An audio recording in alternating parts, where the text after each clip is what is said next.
Good morning students, एक बार फिर से आप सबका स्वागत है क्लास 7 मैथमेटिक्स की क्लास में। क्लास 7 का मैथ्स हम लोग पढ़ेंगे। चैप्टर 3 है डेटा हैंडलिंग। चैप्टर 3 उसका नाम है डेटा हैंडलिंग। मुझे आप सब लोग जानते हैं, रोहित मेरा नाम। सेंट कोलंबस स्कूल की तरफ से एक बार फिर से मैं आप सबका वेलकम करता हूं और हम लोग आज पढ़ेंगे डेटा हैंडलिंग। डेटा हैंडलिंग का मतलब कोई भी आपके पास जो डाटा पड़ा हुआ है उसको आप एक ऑर्गेनाइज वे में एक अच्छे तरीके से कैसे रख दो कि किसी के सामने जाए तो उसको समझने में कोई कठिनाई ना। सबसे पहले तो हम लोग ये डाटा हैंडलिंग में ये जानेंगे कि कलेक्शन ऑफ डाटा। सबसे पहला टॉपिक जो होता है वो होता है कलेक्शन ऑफ डाटा, कि डाटा को हम लोग इकट्ठा कहां से करते हैं। कलेक्शन ऑफ डाटा, डेटा या डाटा जो भी आप बोले, कलेक्शन ऑफ डेटा। सबसे पहले हम लोग इसको डाटा को कलेक्ट करेंगे। दूसरा ऑर्गेनाइजेशन ऑफ डेटा,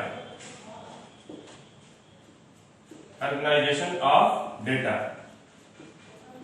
डेटा को हम लोग ऑर्गेनाइज करेंगे कि कैसे हम लोग उसको किस वे में रखते हैं कि सामने वाले को समझ में आए, उसको अच्छे तरीके से सुंदर बना लेते हैं। इसके बाद जो तीसरी चीज होती है वो होती है रिप्रेजेंटेशन ऑफ डेटा। आप उसको रिप्रेजेंट कैसे करते हो, रिप्रेजेंटेशन ऑफ डेटा। आप उसको बार ग्राफ से करते हो, लाइन ग्राफ से करते हो, या ऐसे खींच के लाइन समझा देते हो इस तरह से होगा। ये आप ये तीन चीजें हैं। सबसे पहली चीज है collection of data, number 2 organisation of data, number 3 representation of data. तो ये तीन चीजें हैं। इन तीनों चीजों के बाद हम लोग सीखेंगे कि कोई मान लो किसी तरह से कैसे किसी डाटा को हम लोग अरेंज करके उसको सही फॉर्मेट में रख सकते हैं ना। और चलो मान लो इसमें अब सीधा हम लोग एक्सरसाइज देखते हैं कि कैसे हम लोगों को समझ में आएगा। इसमें लिखा है कि a die was thrown 30 times. The following data shows the number that appeared in each group. Die मतलब होता है पासा।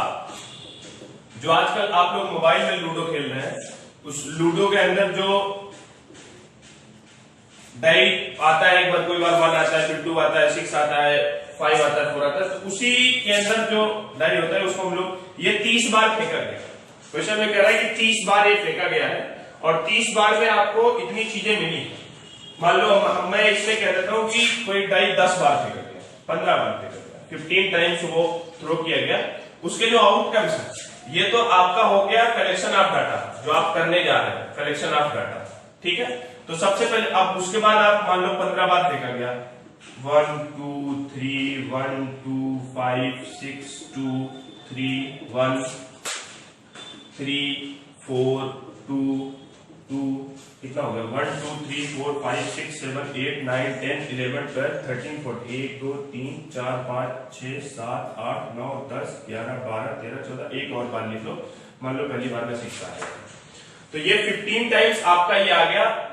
डाई जो फेंका गया वो 15 टाइम्स उछाला गया, 15 टाइम्स में ये आउटकम्स आया।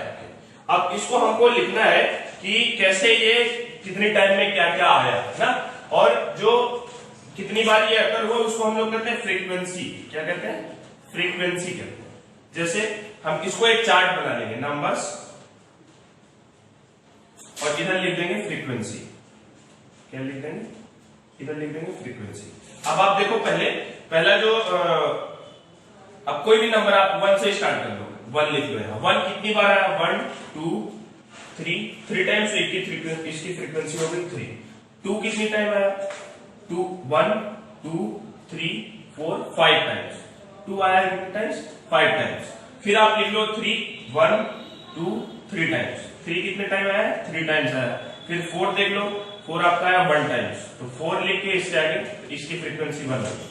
अब आप 5 देख लो, 5 कितने टाइम आया, 1 टाइम, 5 के आगे फिर 1 लिख दो आप। 6 कितने टाइम आया, 1 2 टाइम आया, 6 के आगे आप लिख दो 2 टाइम्स।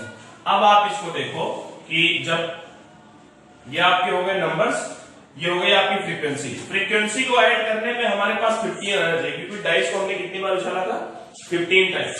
तो आप इसको ऐड करो, 2 और 1 3, 3 और 1 4, 4 और 3 7, 7 और 3 10, 10 और 5 15। टोटल फ्रीक्वेंसी इसकी कितनी आ गई, 15 आ गई है 15 टाइम्स में। ये तो आपने कर दिया ऑर्गेनाइजेशन ऑफ डाटा। पहला आपने करा कलेक्शन ऑफ डाटा, दूसरा आपने कर दिया ऑर्गेनाइजेशन ऑफ डाटा। तो ये तो आपने डेटा को ऑर्गेनाइज कर दिया। अब इससे ढेर सारे सवाल बनते हैं इस तरह के क्वेश्चन थे, ढेर सारे सवाल कि विच नंबर्स अकर मोर टाइम, कौन सा नंबर ज्यादा बार सबसे ज्यादा बार आया, which number occurs less time, सबसे कम बार कौन सा नंबर आया। इस तरह से आप इसको करेंगे, ये बहुत आसान है। इसमें जो मैंने यहाँ नहीं दिया कुछ भी दे सकता है। आपकी क्लास में 40 स्टूडेंट है ना, 40 स्टूडेंट की हाइट दे दिया कि मान लो कोई 160 सेंटीमीटर का है, कोई 140, 140 का दे दिया, बोलेगा इसको ऑर्गेनाइज्ड वे में ले आओ। अब इसी को आप चाहे तो ग्राफ पे प्लॉट कर दो, चाहे तो जिस पे प्लॉट कर दो, जो आप करना चाहो कर सकते हो। ये आपकी हुई लेट्स ट्राई 1 का ये 2 क्वेश्चन है, इसमें आप इसको आराम से निकाल सकते हैं। इस तरह से आप डेटा को आराम से बना सकते हैं, इसमें कोई परेशानी नहीं है, किसी भी प्रकार की कोई दिक्कत नहीं है।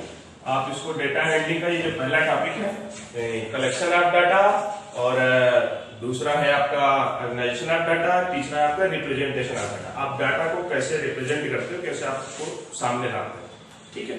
तो जो दूसरा इसमें अब टॉपिक आया है वो टॉपिक है हम लोगों का arithmetic mean, ARITH arithmetic, METIC arithmetic mean. इसमें मीन का मतलब होता है सम ऑफ ऑब्जर्वेशन। अभी आपको बताते हैं ऑब्जर्वेशन क्या है।